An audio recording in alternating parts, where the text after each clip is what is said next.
Well, we're moving on to look at good news from the continent of Africa and the diaspora. Let's see if there's any new, good, inspiring story or innovation out there that is creating impact in the lives of people. Good news. Good news. Good news. Good news. Now, today on Good News, the first one I'm telling you about is Project Ethiopia. And Project Ethiopia is actually, they are sustaining improvements in health, education, and local economic activities. And all this happening in Ethiopia.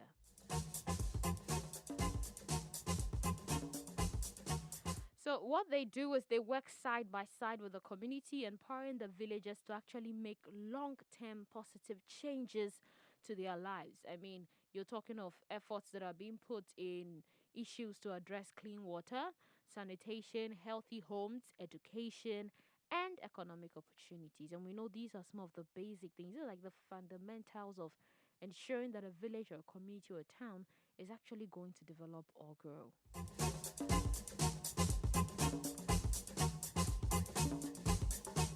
Now, this partnership helps them actually partner and move with people at the grassroots level. And if there's anything that actually makes something work, it's when you partner with people at the grassroots level, in the sense that when you actually get to the people, those are the roots, those are the basic, the down part of it. When you connect with them, it spirals, it grows from there. It's like the roots.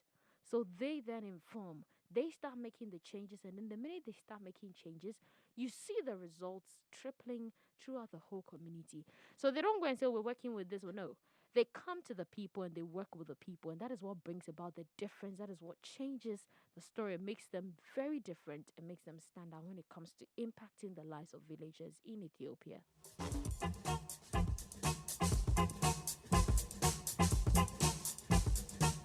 Now, also, when they're connecting with these people, one thing they keep in mind is ensuring that the culture of the people is also maintained. As much as you want to bring growth and development, you want to make sure you're doing this in a manner that doesn't necessarily shake them up or take them out from what they know. Because if it's entirely strange and new, it kind of becomes difficult for the people to go with you, for them to believe or actually buy into it, that even if it is going to work, once you're telling them to kick off what has been their foundation, how do they trust you? So then that is one thing that Project Ethiopia is doing. They're bringing on the methods they bring, the approaches they introduce these people to is culturally appropriate. And this earns them the trust of the people. And this helps the people believe in the projects they want them to do. And by that, they're able to impact the lives of families, individuals, communities. And when you actually impact people, you spread hope.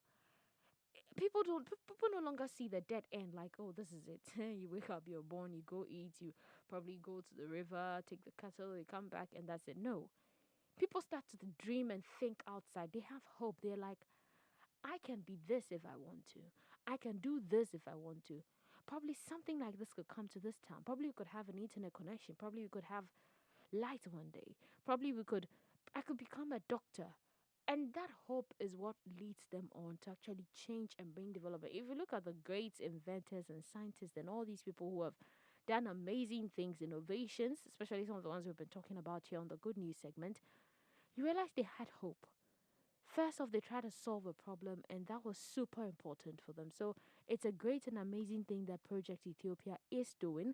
They're supporting the farmers with their Farmers Association, which is lifting farmers out of poverty. Now they're helping people keep a dry and clean home, helping them build places and stuff so they can live properly. Because if you're looking at a dry home, then it simply means that it's cleaner and more healthier. You know, when there's water and everything is messed up, mud, it's like becomes a breeding ground. It's difficult sometimes.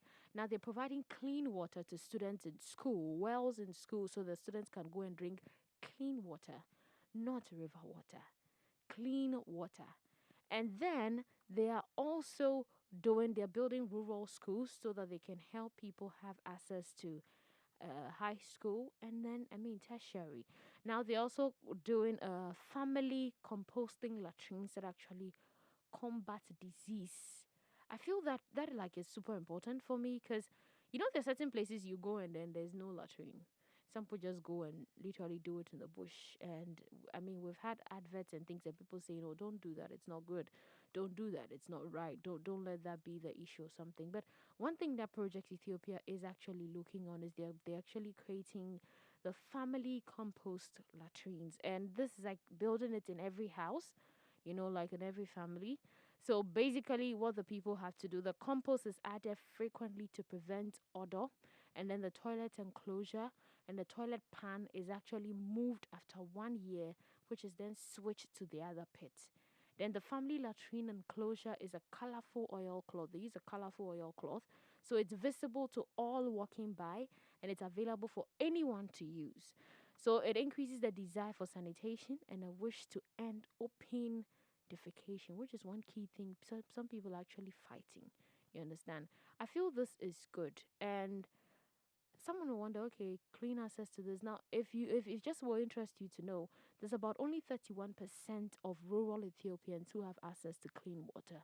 So for them to build wells and boreholes in schools so the children have access to clean water, that is actually an impact they're putting there.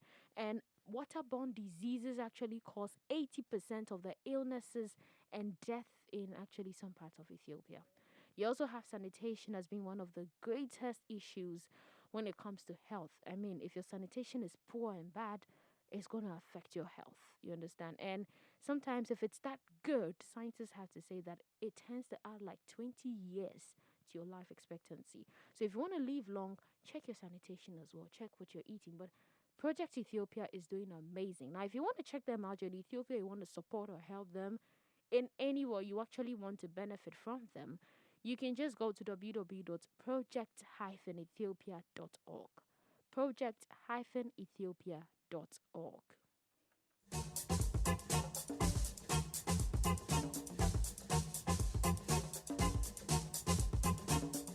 Now, our next and last AGR good news for today happens to be in the diaspora. We have two women, two African Americans who have actually made history.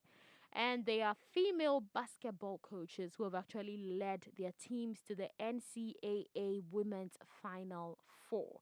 Now, this has clicked them in the Hall of History.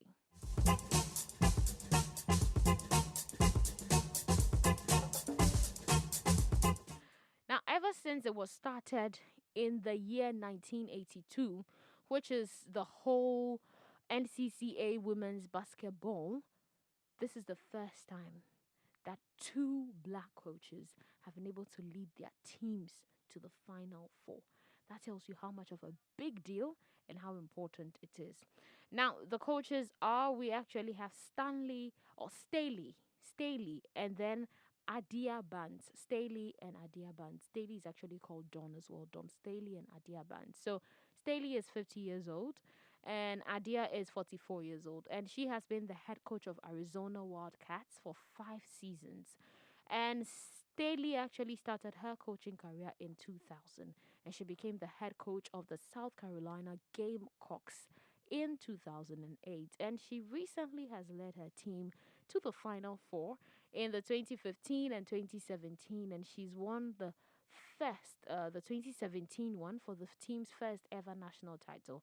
Now, for the two of them to actually have two teams led by two black female coaches enter it at the same time and be in the top 4, this was history they made. I feel that this is, as much as yesterday we spoke about the whole thing, police brutality, the system and everything, it's like you're trying to put me down, I still get up and come back stronger and harder, because every day we see great things coming out of blacks. We see great innovations, great things, and they keep breaking and making history, breaking and making history, breaking and making. The places you feel like they can't go, they shouldn't go, are the places they are going on. And as they're leading a path to say to the young ones, you can follow. You can also come and do this. Forget what is happening around you. You can actually do this. So we're really proud of Staley and then Dawn. And I mean, they're doing good things. We're really happy for them. Congratulations to both of them. We hope they actually win first, or if they tie first, it'll be great. We have first and second too. That's great. But I mean, they've already made history going to the Final Four. Well, that's all we have for you for good news for today.